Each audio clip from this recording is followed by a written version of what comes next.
Let me now share about what we know about this novel coronavirus. This virus comes from the family of coronavirus, which includes other viruses such as MERS and SARS, as well as the milder variants causing common cold. The medical consensus at this moment is that the novel coronavirus is more transmissible, but appears less deadly than SARS. Available evidence suggests that the rate of human-to-human transmission of this virus appears to be higher than that of SARS. For now, the evidence also suggests that transmission is mostly via droplets. What this means is that the virus is carried within droplets emitted from an infected person over a short distance, such as when a person coughs or sneezes.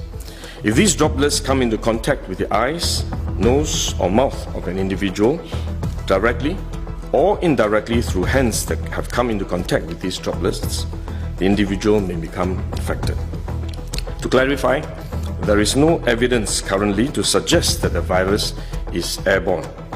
There are other viruses, such as the chickenpox, which can easily be transported via air currents and do not require droplets to contact the eyes or nose.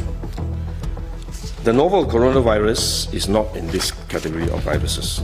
The novel coronavirus could also transmit through surface contact. Let me explain.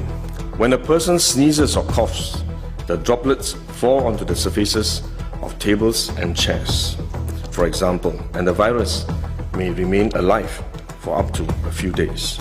When someone else touches the surfaces of these tables and chairs, the virus can be transferred to his hands, and if he then rubs his eyes or nose without washing his hands, he may become infected. So we should wash our hands. This is also why we only quarantine the close contacts of confirmed cases. For more transient contacts, such as individuals that the confirmed cases may have walked past in malls or hotels, the risk of transmission is low. For coronavirus generally, the person is most infectious when he is displaying symptoms, or what you call symptomatic. There is evidence of limited spread from a person without symptoms during the incubation period. However, this form of transmission may be uncommon and has so far involved isolated cases only. At this point, the evidence still points towards higher transmissibility when the person is displaying symptoms.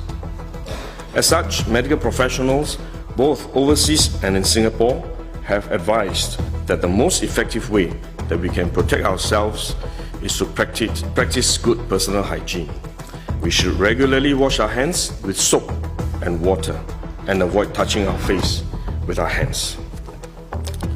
These may sound simple, but actually they are very difficult to do because all of us touch our face all the time, but are actually very effective in preventing all kinds of infection.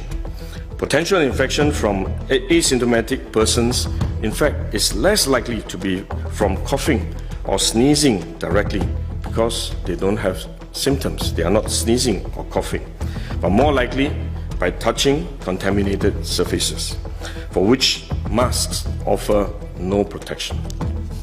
Wearing a mask when we are well often gives us a false sense of security instead, and we are more likely to touch our faces when we constantly adjust our masks, which is one way the disease spreads.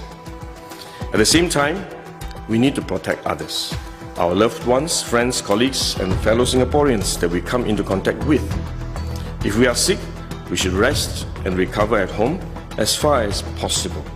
If we do need to go out to see a doctor, for example, we should wear a surgical mask to protect others. So this is when mask is needed, when we are unwell and have to go out.